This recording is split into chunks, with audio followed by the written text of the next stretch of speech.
గురువుగారు, ప్రదక్షిణ అనే పదానికి నిర్వచనం ఏమిటి? అరుణాచలంలో గిరి ప్రదక్షిణ ఎందుకు చేస్తారు? పరిభ్రమతి బ్రహ్మాండ సహస్రాణి మహేశ్వరౌ కూటస్థాకిల రూపేస్మిన్ ఇతి ధ్యానం ప్రదక్షిణం అని శంకర భగవత్పాదుల వారు ప్రదక్షిణ అన్న శబ్దాన్ని నిర్వచించారు. అర్థం ఏమిటి అంటే, ఓ మహేశ్వర, నీకు ప్రదక్షిణ చేద్దామని బ్రహ్మాండాలన్నింటిలో పరిభ్రమించాను.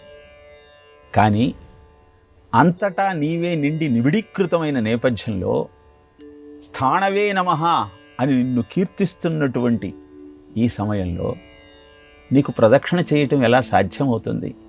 అందుకే కూటస్థాకిల రూపేస్మిన్, అంతటా ఉన్నది నీవే అన్న నమ్మకంతో విశ్వాసంతో ఆ నిజాన్ని తెలుసుకునే ప్రయత్నంలో భాగంగా నిన్ను ధ్యానం చేస్తూ నమస్కరించటమే నీకు ప్రదక్షిణ అని ప్రదక్షిణ అన్న శబ్దానికి నిర్వచనాన్ని మనం అర్థం చేసుకుంటే గిరి ప్రదక్షిణ ఎందుకు చేస్తామో మనకు అర్థమవుతుంది. భగవాన్ రమణులు విరూపాక్ష గుహలో ఉన్నప్పుడు భక్తులంతా గిరి ప్రదక్షిణకు వెళుతున్నారు.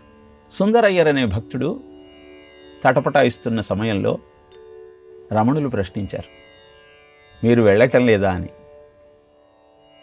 లేదు స్వామి అని సమాధానం చెప్పి భక్తులంతా వెళ్ళిన తరువాత భగవాన్ రమణుల చుట్టూ ప్రదక్షిణ చేసి నమస్కరించి వెళ్ళిపోయాడు. ఈ విషయాన్ని ప్రస్తావిస్తూ భగవాన్ రమణులు ఒక అద్భుతమైన కథ తెలియజేశారు. కైలాసంలో పార్వతీ పరమేశ్వరులు ఇద్దరూ చేతిలో ఒక మధుర ఫలాన్ని పట్టుకొని ఇద్దరు కుమారులలో ఎవరికి ఇవ్వాలి అని ఆలోచిస్తున్నటువంటి సమయంలో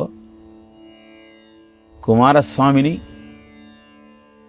విఘ్నేశ్వరుణ్ణి పిలిచి భూమండలమంతా ప్రదక్షిణ చేసి ఎవరైతే మొట్టమొదటిగా కైలాసం చేరుకుంటారో వారికి ఈ మధుర ఫలాన్ని అందజేస్తాను అని తెలియజేశాడు పరమేశ్వరుడు. ఆఘమేఘాల మీద కుమారస్వామి మయూర వాహనాన్ని ఎక్కి భూమండల ప్రదక్షిణానికి బయలుదేరితే వినాయకుడు పార్వతీ పరమేశ్వరుల ఇద్దరి చుట్టూ 7 సార్లు ప్రదక్షిణ చేసి ఆ ఫలాన్ని నాకు ఇవ్వండి అన్నాడు. భూమండలమంతా ప్రదక్షిణ చేయమని చెప్పాను కదా అంటే, పితృనాం పూజనం కృత్వా, ఎవరైతే తల్లిదండ్రులకు ప్రదక్షిణ చేస్తారో వారు భూమండలమంతా ప్రదక్షిణ చేసినట్టే. సకల భువనాలు మీ ఉదరంలోనే ఉన్న నేపథ్యంలో నేను ఒక్క భూప్రదక్షిణే కాదు, సకల భువనాలకు ప్రదక్షిణ చేశాను. ఒకసారి కాదు, 7 సార్లు. కనుక ఆ ఫలాన్ని దక్కించుకునే అర్హత నాకు మాత్రమే ఉన్నది అని ఆ ఫలాన్ని స్వీకరించాడు.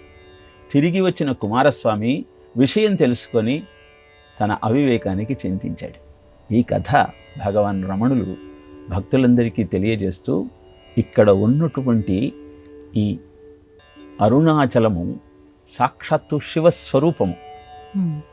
ఆ శివస్వరూపానికి ప్రదక్షిణ చేయటము అంటే సకల భువనాలకు ప్రదక్షిణ చేసినట్టే.